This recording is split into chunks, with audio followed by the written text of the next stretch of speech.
Glória a Deus. Antes de nós entrarmos aqui na palavra, tem alguém que está nos visitando hoje? Dê um sinal com sua mão, por favor, se tem alguém nos visitando. Não? Aqui. Deus abençoe. Salva de palmas aí para o nosso campeão aí. Seja bem-vindo, meu querido. Em nome de Jesus. Amém? Glória a Deus. Quantos querem receber uma palavra de Deus aí? Diga amém. Glória a Deus. Vamos lá. Queridos, começando hoje uma série de palavras falando sobre o reino de Deus. Diga comigo, o reino de Deus. Mais forte. Mais uma vez. O reino de Deus. O texto que nós lemos está ainda no texto que fala sobre o Pai Nosso, que foi o texto que nós meditamos aí durante um bom tempo, falando sobre o Pai Nosso. E dentro dessa oração, desse modelo estruturado de oração de Jesus, ele aborda também esse conceito do reino de Deus.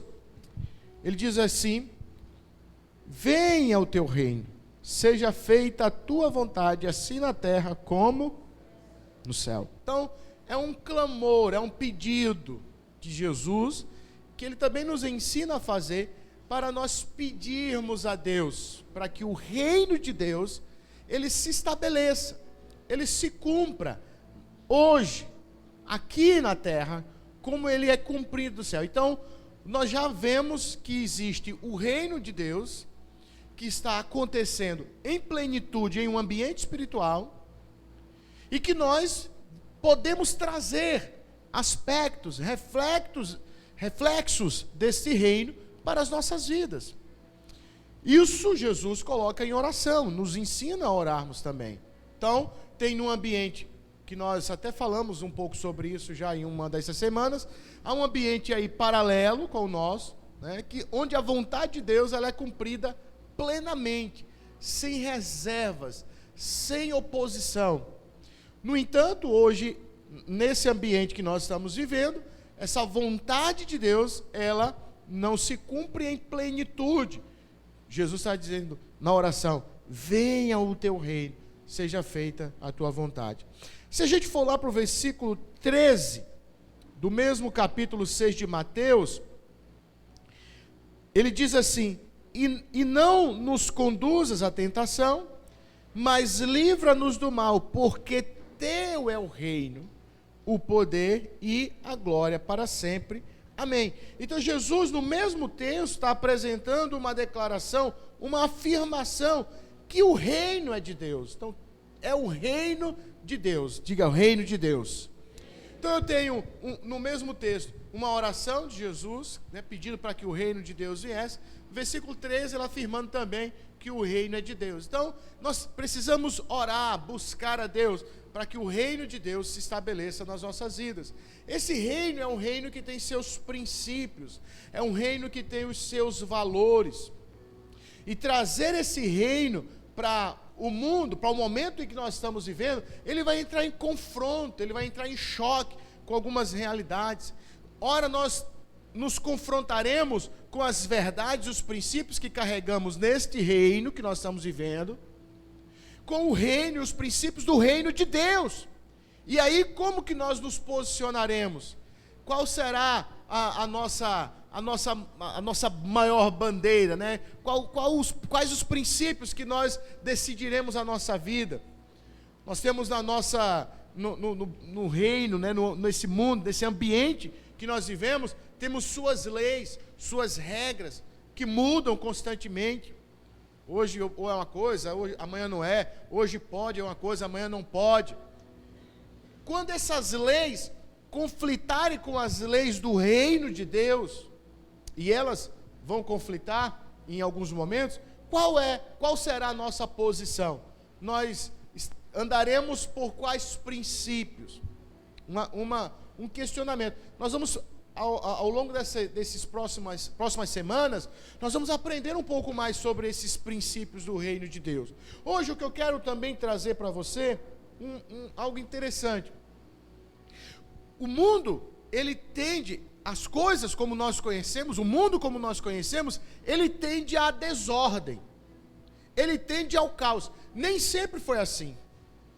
O mundo, quando foi criado, a criação de Deus, quando ela aconteceu, estava dentro de uma prerrogativa de equilíbrio, de ajuste, tá equilibrado, arrumado. O pecado trouxe uma contaminação para essa estrutura criada por Deus.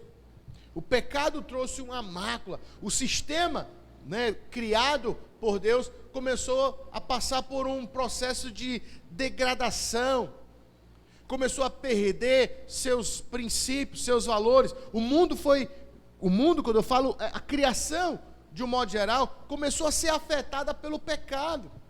Então, até na física, quem fez Enem aí esses dias aí, esse ano? Quem fez Enem? Ah, beleza, depois eu vou fazer um levantamento, eu quero saber quem passou, todo mundo aí, viu? E não passou, a gente vai ter uma conversa séria com vocês. Então, quando você estuda segundo o princípio da termodinâmica, já diz que tudo tende ao caos. Todo sistema isolado tende ao caos, à desordem. É a entropia na física, chama entropia. Tende ao caos, a desajustar. Esse é um princípio do reino de Deus. Esse é um princípio, quando o pecado entrou no mundo, nem sempre foi assim, mas o pecado, quando entrou, inverteu a ordem. Estavam caminhando nesse sentido, o pecado entrou, tirou do alinhamento.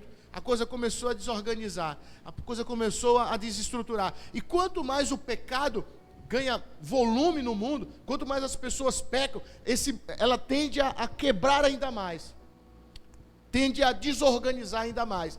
Então, nós como servos, filhos de Deus, nós queremos o reino de Deus nesse lugar, queremos que Deus venha com o seu reino, com sua glória, porque quando o reino de Deus toca nesse lugar, ele começa a trazer ordenamento. É por isso que as pessoas, muitas vezes, não querem o ordenamento, não querem o equilíbrio, buscam formas desequilibradas, porque é a tendência natural do mundo, do pecado. O mundo jaz no maligno, tende ao caos, tende à destruição. Nós, como filhos de Deus, precisamos orar, buscar, aprender os princípios do reino, para trazer um ordenamento, um equilíbrio nas coisas. Amém ou não amém? Quem está entendendo? Diga amém. Por isso que a Bíblia já diz, o reino de Deus ele é conquistado com esforço, não é deixando para lá, não. Tudo na vida que você quer que cresça, que tenha resultado, tem que se esforçar. O normal hoje, por conta do pecado, nesse lapso temporal que nós estamos vivendo, o normal é degenerar, o normal é destruir, o normal é o caos. Fisicamente já está até comprovado, o normal é o caos. Nós, como filhos de Deus, temos que interferir, causando mudanças. Só que isso exige esforço. Diga comigo, esforço. Isso exige um empenho. É simples. Se você ficar de boa, só comendo e dormindo, resultado, você pode, daqui alguns anos, não sair nem de lá mais, de tão pesado que você vai estar. Se você não estudar, você não aprende sem estudar. Você precisa se esforçar para aprender. É assim ou não é? Quem gosta de estudar? Vocês gostam de estudar? Aqui para nós, tá? Aqui para nós. Precisa dizer para ninguém. Eu gosto do resultado de ter estudado. Mas de estudar, não. Eu, estou falando de mim, tá? Sentar lá. Dói as costas, dói a cabeça, né? Olha no relógio, vontade, né? Aí chega um amigo, fulano, vamos lá, vamos jogar bola, vamos não sei para onde, vamos para festa, vamos não sei aonde. Aí você fica pensando, a sua vontade é o quê? A vontade normal, natural, qual é? É de ir. Mas você se esforça para estar. Você se esforça para estar ali. Você quer que a sua família se organize, você quer que você se organizar, você tem que se esforçar para isso. Não dá trabalho arrumar a casa, sim ou não?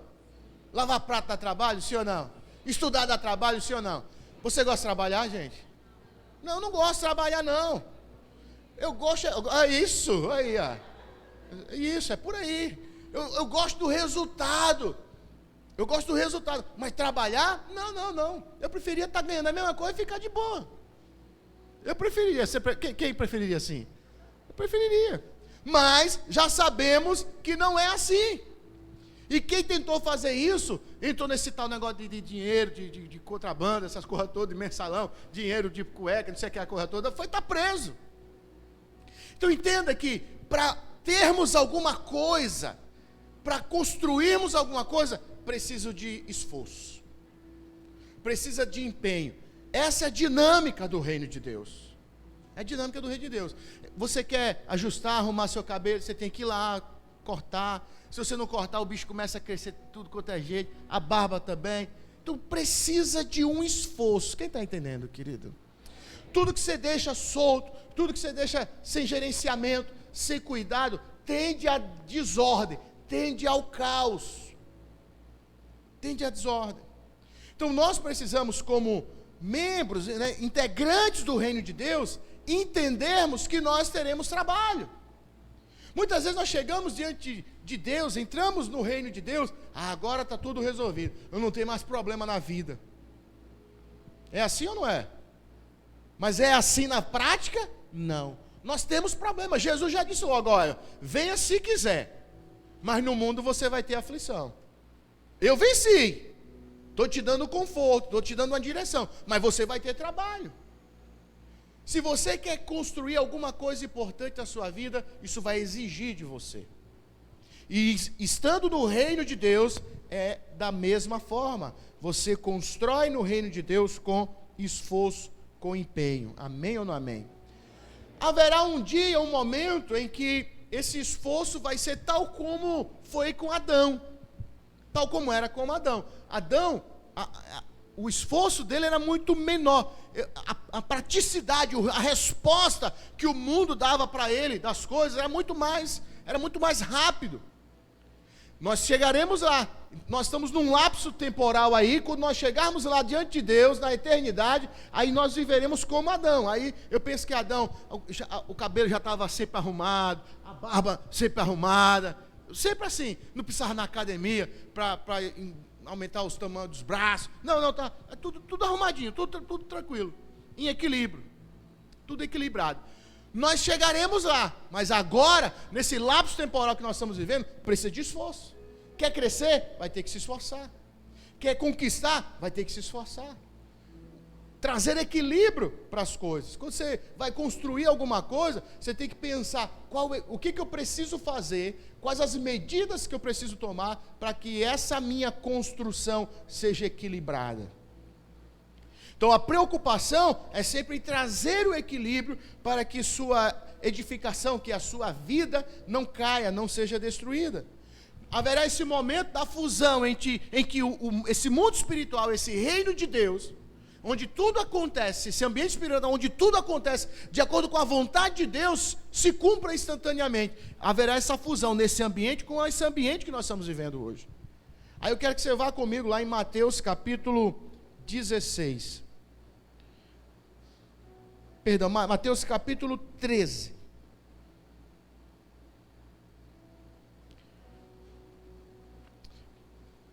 Perdão de novo. 19. Mateus 19, 28. Mateus 19, 28. Você prega em 3 cultos, aí você fica pensando, será que eu já falei isso aqui? Fica dando uns déjà vu aqui na cabeça, esse negócio doido. Mateus 19, 28. Quem achou? Diz amém. Jesus lhes respondeu: com toda certeza vos afirmo que vós, os que me seguistes, quando ocorrer a regeneração de todas as coisas, e o Filho do Homem se assentar no trono da sua glória, também vós assentareis em 12 tronos. O que Jesus está dizendo? Que aqueles que o seguiram, quem segue a Jesus aqui, diga amém. Que aqueles que o seguiram, em algum momento haverá a regeneração de todas as coisas. Perceba que não é só a regeneração do homem.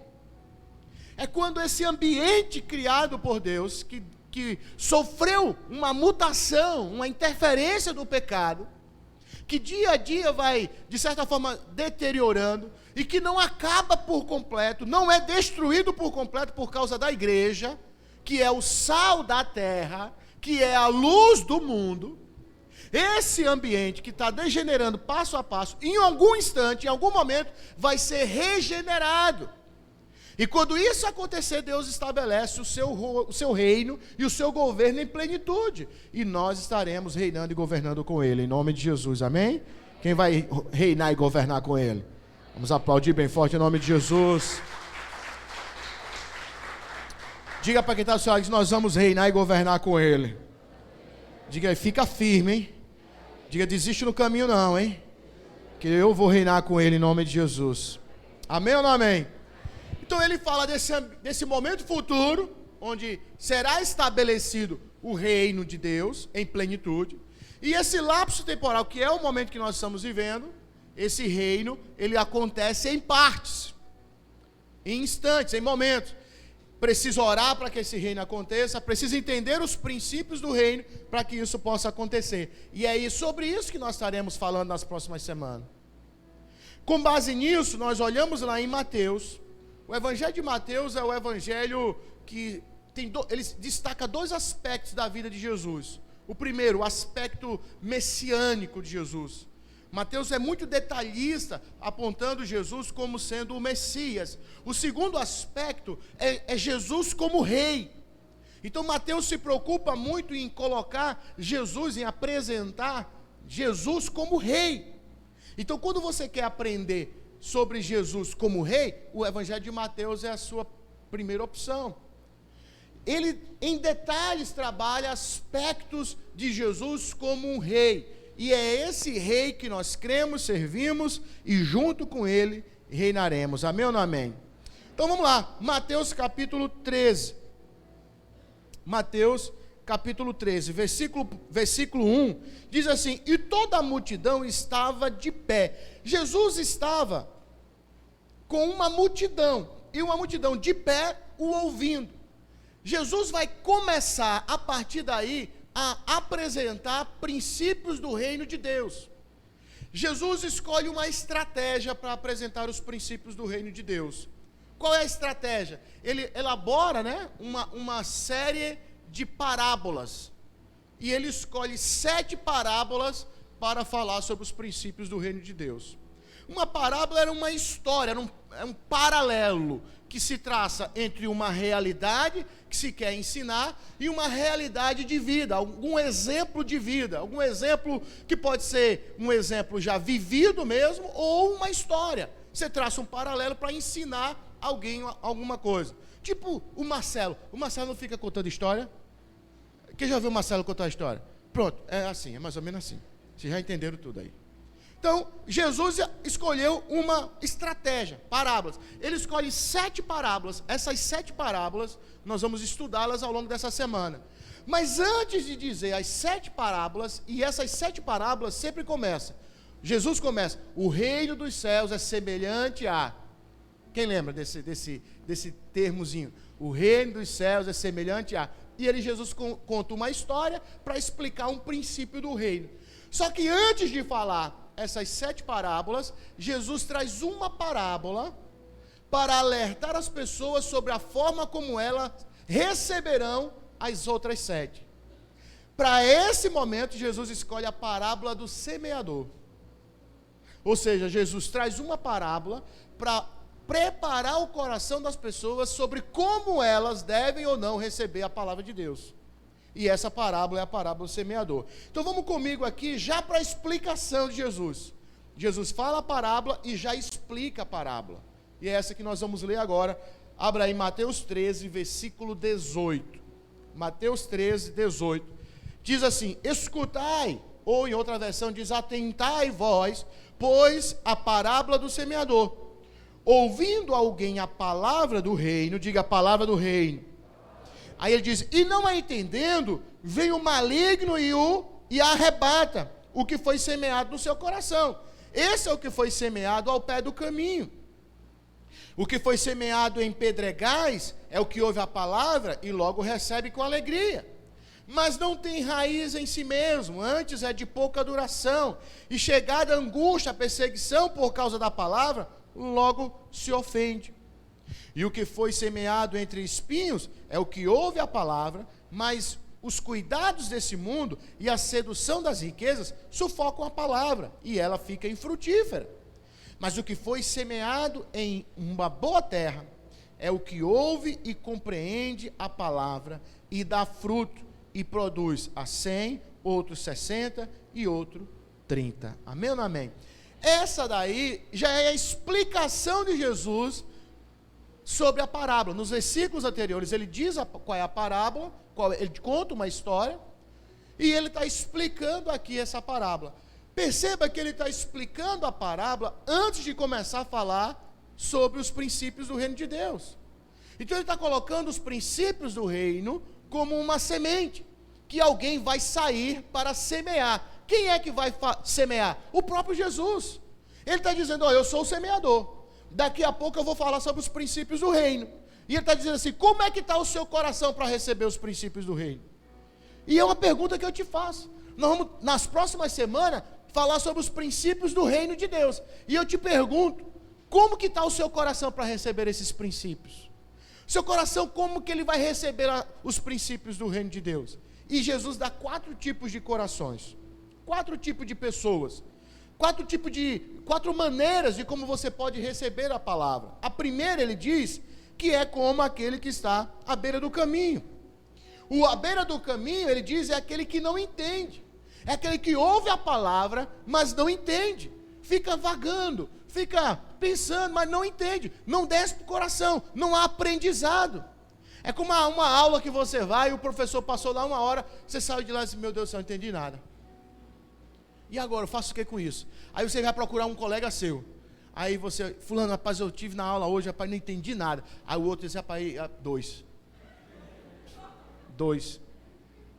Mas aí você vê alguém lá, fulano, e aí que você... Rapaz, eu entendi tudo, é isso assim. A pessoa entendeu. À beira do caminho é aquele que ouve e não entende. Você entende a palavra de Deus? Você entende quando Deus te fala? Você entende a palavra que está sendo ministrada na sua vida? Você compreende quando Deus te confronta? Quando Deus te desafia, você entende o que Deus está te falando? Se você não entende, se você não compreende, você está com o seu coração como aqueles que estão à beira do caminho. A palavra vem, mas ela é roubada muito facilmente. O segundo tipo de coração é aquele que Jesus disse, é como os pedregais, são pedras, o coração está duro, é uma terra dura, rochosa. O que acontece? Se ofende na angústia e na perseguição. Jesus disse, a semente é lançada, mas quando vem a perseguição, quando vem a oposição, quando alguém diz, você agora está servindo a Deus? Não, então beleza, olha, eu não ando mais com você, não quero mais conversa com você, está acabado aqui todo e qualquer tipo de acordo. Não. Por quê? Pela palavra de Deus, a pessoa se ofende e acaba, não, tem calma, vamos abrir essa exceção aqui, vamos vamos refazer esse acordo. Um coração endurecido é aquele coração que se ofende pela oposição. Qualquer perseguição feita a ele ou a ela, por causa da palavra, ele abre mão. Ele prefere estar bem aqui com todo mundo, mas ainda que corrompa um princípio, ainda que corrompa uma direção da palavra de Deus, é melhor estar bem com todo mundo do que bem com a palavra de Deus. Esse é o segundo coração. É o que é o coração de pedra, nos pedregais. É como Jesus disse, caiu a semente, mas o solo era de pedra. É como você pegar um terreno como esse, né, um piso como esse, você joga uma semente aqui, o que vai acontecer? Nada, a semente vai morrer e resultado nenhum vai vir. Por quê? Porque não vai penetrar, não vai ter profundidade. O coração duro, a palavra vem, mas ela não é suficiente para te ajudar a vencer as perseguições e as provações da vida. Olhe para quem está perto de você e diga, fique firme, hein? Diga assim, saia das pedras em nome de Jesus. Quem está entendendo, diga amém. O terceiro é entre os espinhos. E Jesus disse, a palavra é sufocada, a semente é sufocada pelos cuidados da vida. A pessoa está tão preocupada, com esse ambiente, com esse momento da vida dela, com as circunstâncias da vida, que elas não conseguem pensar no reino de Deus. Ela está tão preocupada com aquilo que é dela, com o que é material, que ela não abre o coração para viver os princípios do reino. Deus fala com ela, ela não ouve. Deus dá uma direção, ela não obedece, porque entra em confronto com as realidades desse reino. É aquilo que eu te falei. A palavra de Deus é a constituição, é o conjunto de regras do reino de Deus. Quando ela confrontar com as regras deste mundo, qual a que vai prevalecer na sua vida? O que vai prevalecer para você? A Bíblia diz uma coisa, as leis dizem outra. Quando você for confrontado com essa realidade, o que você vai decidir? Se você decidir pelo descumprimento da palavra de Deus, pela não observação da palavra de Deus, é porque o seu coração ainda está cheio de espinho. Está cheio de espinho. Olha que alerta Jesus está nos dando. Ele está dizendo, olha, eu vou entregar sementes preciosas a vocês. Eu vou ensinar a vocês sobre os princípios do reino de Deus. Mas antes de te ensinar, eu te pergunto, como está o teu coração? Seu coração está de pedra, está à beira do caminho, está cheio de espinho. Como que a semente vai, o que a semente vai encontrar na sua vida? E aí Jesus segue, e o próximo tipo de terra é a boa terra. Diga comigo, boa terra. Jesus diz na sua explicação que essa boa terra é aquele que ouve e compreende. Diga comigo, ouvir e compreender. Mais forte. É mais ou menos assim, a gente muitas vezes ouve as coisas, mas não compreende. Quer ver? Vou te dar uma dica. Quando você falar alguma coisa com alguém, você pergunta assim para ela, ouviu? Entendeu? Repita. Você vai ver que a maioria das pessoas dizem que ouviu e compreendeu para se livrar de você. Mas na verdade elas não ouviram, elas podem até ouvir, mas não compreenderam nada. Nada. Faz assim com o seu filho, você já deve ter vivido isso. Fulano, não sei o que, tá mãe, tá. É assim ou não é, gente? É. Eu já fui filho, quer dizer, eu sou filho, né? Mas já fui filho adolescente também. Vem aqui, menino, que eu vou te dizer a verdade.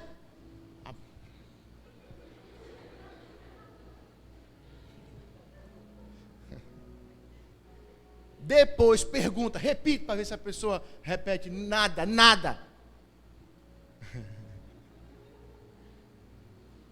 Nós como líderes vivemos isso direto. Gente, olha a orientação, tá, isso é assim, o caminho é esse aqui. Ok, tamo junto.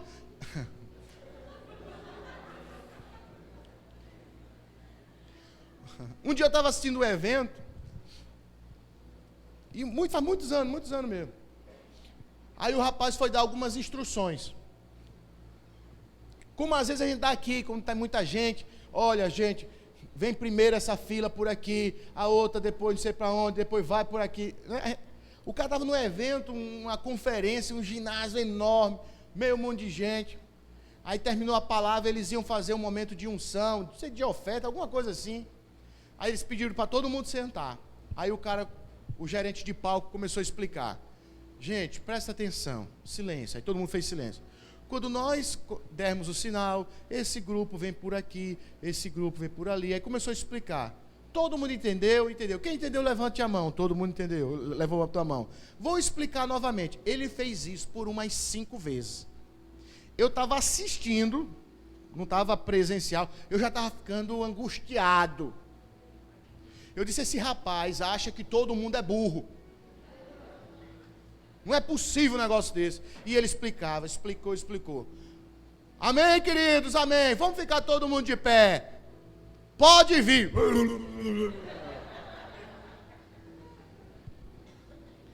Eu disse, ele está certo. Ele está certo. Você não pode apenas ouvir, você precisa compreender o seu coração é uma terra boa quando você ouve e quando você compreende. Quando a semente faz sentido para você. O cara foi saltar de bungee jump com a mulher. Um casal foi saltar de bungee jump. Aí eu sei que um organizou, aqui o instrutor foi lá, organizou para um, organizou do outro e disse assim o instrutor, pode pular. Ou pule. Assim, a mulher achou que era com ela e pulou. Só que só estava fechado o dele. A mulher morreu. Porque ela ouviu, mas ela não entendeu. Ela não entendeu. Você tem ouvido ou você tem entendido? Quando Deus te fala alguma coisa, faz sentido para você ou não? A terra boa é aquele coração que a semente encontra sentido. Ela recebe a palavra de Deus e dirige a vida pela palavra que recebe. Dirige suas decisões, suas opiniões pela semente que recebe. Aí o resultado vem. Ele diz aqui que ele frutifica, produz o resultado em 3 medidas diferentes. A 100, a 60 e a 30 por 1. Significa assim, cada semente produz mais 30. Ou cada semente produz mais 60. Ou cada semente produz mais 100. E aí eu achei interessante, porque é uma terra boa, a semente é a mesma, mas o resultado é diferente. Jesus resgatou aqui um princípio vivido por um grande homem de Deus. Eu quero compartilhar com vocês. Gênesis capítulo 26, versículo 12.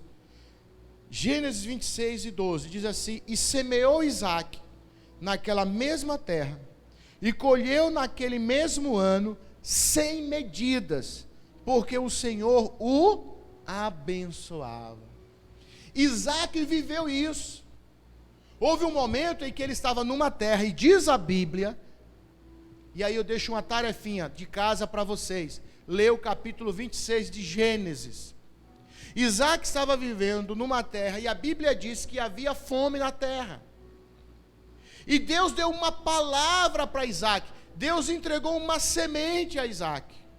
Isaque recebeu essa semente no coração. O coração de Isaque foi uma terra boa.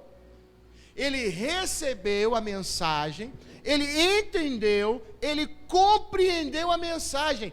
Qual foi o resultado disso? Ele obedeceu. Você compreende uma palavra de Deus, não é quando você apenas ouve, ou sinaliza com a cabeça, dizendo que ouviu, ou quando você diz amém, Senhor. Não, você compreende quando você obedece. Diga, eu compreendo quando eu obedeço. Sabe por quê, querido? Porque muitas vezes nós não obedecemos porque nós não compreendemos a grandeza daquela palavra. Quando Deus nos dá uma palavra, mostra a realidade para nós, nós compreendemos que é o Senhor que está falando, nós obedecemos. Isaque obedeceu, e diz a Bíblia que porque ele obedeceu ao Senhor, Deus o fez prosperar. Deus o abençoou naquela terra que ele estava. E ele colheu a 100 por 1. Cada semente de Isaque geraram 100 sementes. Diga 30, 60 e 100 por 1. E aí tem 2 princípios do reino de Deus que nós vamos aprender e sair daqui com esses princípios aprendidos hoje. O primeiro é que todos têm o mesmo direito no reino de Deus. No reino de Deus, todos têm o mesmo direito. Embora neste reino que nós vivemos corrompido, nem todas as pessoas têm o mesmo direito, no reino de Deus nós temos o mesmo direito. Amém ou não amém? Era para você ficar alegre, sabia? Se você já procurou alguma coisa e acha que em algum lugar alguém tem mais direito do que você, neste reino humano degenerado, pecaminoso, no reino de Deus, você precisa ter certeza e convicção. Todos temos o mesmo direito. Diga, no reino de Deus, todos têm o mesmo direito. Mas eu não sei se você percebeu que todos receberam a semente. Sim ou não? Beira do caminho recebeu a semente. O solo de pedras recebeu a semente. O solo de espinhos lá recebeu semente. E a semente era a mesma. O semeador era o mesmo. E tem a terra boa que também recebeu a semente. Mas o resultado foi diferente. Então esse é o complemento do princípio que eu quero que você aprenda hoje. No reino de Deus, todos temos o mesmo direito, mas nem todos têm o mesmo resultado. Porque o direito da semente é igual para todo mundo, mas o resultado depende da resposta. O resultado depende do que você faz com a semente. O resultado depende de quão trabalhado está o seu coração. O reino de Deus é um reino de justiça. Você recebe a mesma oportunidade. O resultado depende do que você faz com a sua semente. Quando eu cheguei na igreja, 16 de junho, 1996. Eu era novinho, tá, queridos? Tá? Sem ficar fazendo conta aí. Eu era bem novinho. Quando eu cheguei na igreja, aí eu disse assim, recebi uma palavra de Deus num culto, um culto de missões. Eu recebi a palavra de Deus e disse assim, Deus, eu vou ser pastor. Mas a mesma igreja, o filho do pastor também, nesse mesmo culto, disse, eu vou ser pastor. Eu tinha a mesma oportunidade, a semente estava comigo, a semente estava com ele também. Resultado, hoje eu sou pastor. E ele? E ele? Também é. Vocês doidos para ver o cara se dar mal, né, gente? Jesus. Ele orou, recebeu a semente era a mesma. Ele trabalhou o coração, também se tornou pastor. A oportunidade que ele tinha, já por ser filho de pastor, foi a mesma oportunidade que eu tive. Diante de Deus, a oportunidade, a porta da graça é igual para todo mundo. Mas você precisa decidir como que você vai trabalhar a semente na sua vida. Porque o resultado pode ser diferente, embora a oportunidade seja a mesma. Diga, no reino de Deus, todos temos a mesma oportunidade. Amém ou não amém? Segundo princípio, não basta apenas ouvir. O fruto é o resultado da compreensão da palavra. Não basta ouvir. Ouvir é um passo, ouvir é importante. Mas a semente encontra a terra boa quando essa terra está disposta a compreender. E o resultado da compreensão é a obediência. Quem compreendeu alguma coisa é aquele que obedeceu. Quem não obedeceu é porque não compreendeu. Se você quer viver o melhor de Deus no reino de Deus, e nós vamos ter essa oportunidade de nas próximas semanas mergulharmos sobre os aspectos do reino de Deus. Mas conhecer o reino de Deus só vai fazer diferença na sua vida se você estiver disposto a compreender e obedecer. Se não, é apenas ouvir. Aquela multidão que estava com Jesus, o ouvindo pregar, e ele estava ali preparando o coração daquelas pessoas para iniciar uma série de 7 parábolas falando sobre o reino de Deus. Jesus estava dizendo assim para elas, antes de tudo, como está o seu coração? Eu vou distribuir sementes, mas como está a terra que é o seu coração? E essa pergunta que eu faço, renova essa pergunta para mim e para você, como está o nosso coração? Está preparado ou não para receber a palavra de Deus? Está preparado ou não para obedecer a sua palavra? E sermos diante de Deus essa boa terra, e termos o nosso coração como sendo essa boa terra para receber essa maravilhosa semente que é a palavra de Deus. Amém ou não amém? Quantos têm sido abençoados por essa semente? Vamos aplaudir bem forte o Senhor Jesus. Fique de pé, querido, em nome do Senhor.